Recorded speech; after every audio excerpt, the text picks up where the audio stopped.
That's right. Historians say virtually none of modern-day Columbia would be what it is without the giant stone building in the middle of it all, the State House. So why Columbia? Why did early settlers choose this stretch of land? Well, as WIS explains, it was all part of the plan. There was a lot of work to get to where we're currently sitting. Centuries of work, really. Columbia, as we know it today, is full of life, bustling businesses, higher education, and the meeting ground for all things South Carolina politics. And it was all the result of a very tedious plan. Columbia is the nation's very first planned state capital. So from its origins to the execution of the planning, this was the first of its kind in America.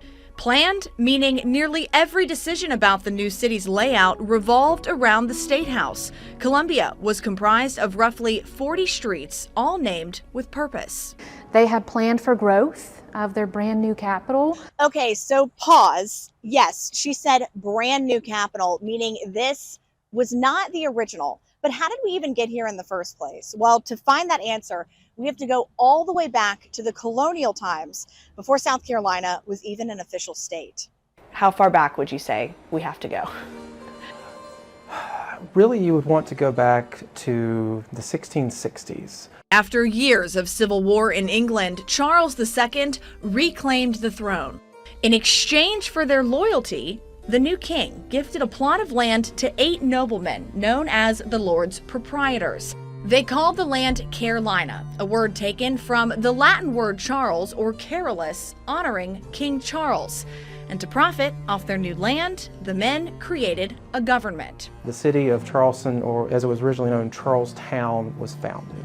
Charleston was the first settlement in the colony of Carolina and the first capital up until the late 1700s. It was here that Carolinians would take care of administrative duties, such as filing property deeds or making laws, but it wasn't perfect. Well, with the colony encompassing that large of an area, distance was one of the biggest challenges. So from Greenville to Charleston in the 1700s was quite a long haul.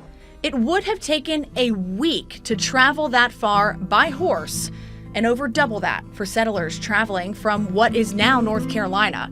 Roughly 150,000 square miles of land governed by just one city. And so there was a recognition really from very early in the colony's history that this was a very large area to manage.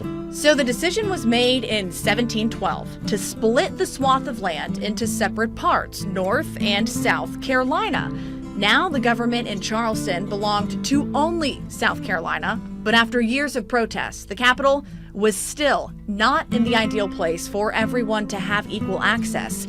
So the General Assembly sought out a centralized location. Some people called Columbia nothing more than a pine forest. In the early 1700s, historians say Columbia was considered the rural frontier, home to only a few plantations and trading posts, but it quickly became more than that. So Columbia in the center of the state was chosen with this location a lot due to the river systems here. So to our west, we have the Congaree River that is made from the Saluda and Broad.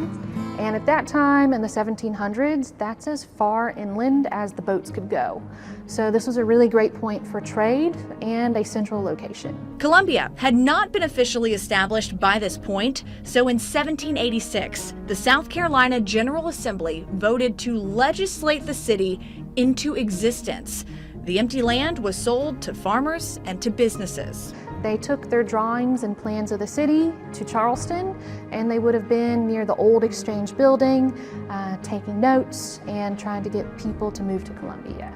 After years of recruiting and fundraising, the move from Charleston was officially underway.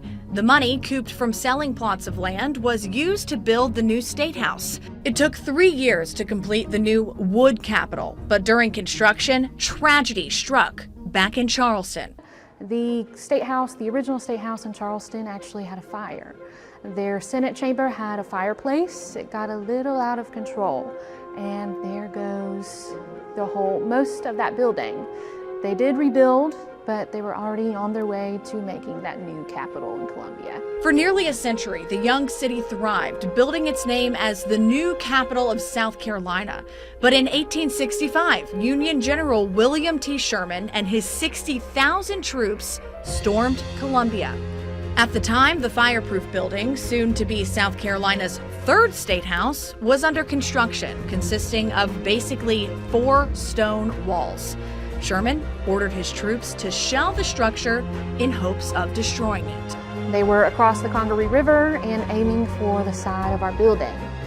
We would have been the tallest thing on the landscape, which made it a really great target. Next to it, however, was the wooden Capitol. On the night of February 16, 1865, it was reduced to ash by General Sherman. So after that building was burned, this one was a work in progress. Through 52 years, we had 6 different architects, different stages, walls, roof, ceiling, interior. And by 1907, we have a finished state house. The colossal structure is comprised of fireproof materials like bricks made from mud of the Congaree River and the state stone, blue granite, produced in a quarry just 4 miles from the state house. In 1990, more than 100 seismic isolators were installed under the building, making it earthquake resistant. They never could have imagined tour buses and semi-trucks, but the city's grown well with us. A virtually indestructible building resembling the resilience of Columbia, a symbol of where we began and how it was all part of the plan.